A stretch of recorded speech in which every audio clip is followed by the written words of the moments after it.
Welcome to Mystery, History, and Curiosity. Get ready to have your mind blown. What's the strangest trial you can imagine? Witch hunts? Show trials?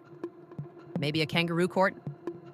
Well, in the year 897 AD, in Rome, a dead pope, yes, a literal corpse, was put on trial, dressed in papal robes, propped up on a throne, and accused of crimes. This is the story of the Cadaver Synod. To understand this horrifying spectacle, we need to rewind to the chaotic politics of the Catholic Church in the late 9th century. Back then, the papacy wasn't the respected global institution we think of today. Instead, it was caught in a ruthless power struggle between Roman noble families, each trying to control the throne of St. Peter. Enter Pope Formosus, who reigned from 891 to 896. During his rule, he made powerful enemies. When Formosus died in 896, his rivals saw their chance. His successor, Pope Stephen VI, heavily influenced by these enemies, decided that it wasn't enough for Formosus to be dead. His reputation had to be destroyed too. The trial of a corpse. So, in January 897, Stephen VI ordered something unthinkable.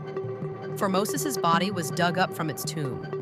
Months after burial, the corpse was already decaying. But that didn't matter. The body was dressed in papal robes, placed on a throne, and hauled into the Basilica of St. John Lateran in Rome. Thus began the Cadaver Synod. Bishops were forced to act as judges. A trembling deacon was appointed to speak on behalf of the corpse. The charges? Perjury, illegally seizing the papacy, violating canon law. Picture it. A silent, rotting body on trial, while a terrified deacon pretends to defend him. The crowd was horrified, but the verdict was already decided. Formosus was declared guilty, his papal robes were stripped from the corpse. The 3 fingers he once used for blessings were cut off, and finally his body was thrown into the Tiber River. But here's the twist. Instead of destroying Formosus's reputation, the grotesque trial backfired. Ordinary Romans were outraged. Even if they hadn't loved Formosus, they hated the humiliation of the papacy itself. Within months, Pope Stephen VI was overthrown and imprisoned. Soon after, he was strangled to death in his cell. Later popes reversed the rulings of the Cadaver Synod, restoring Formosus's honor and declaring the trial invalid. Eventually, his body was reburied with dignity in St. Peter's Basilica.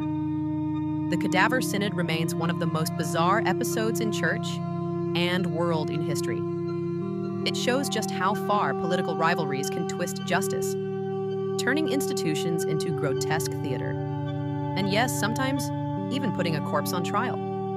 897 AD gave us a chilling reminder. Truth can be stranger than fiction. The trial of the dead pope may sound unthinkable today, but in medieval Rome, it was all too real. And more than 1,000 years later, the Cadaver Synod still shocks us. A dark chapter that proves just how bizarre history can be.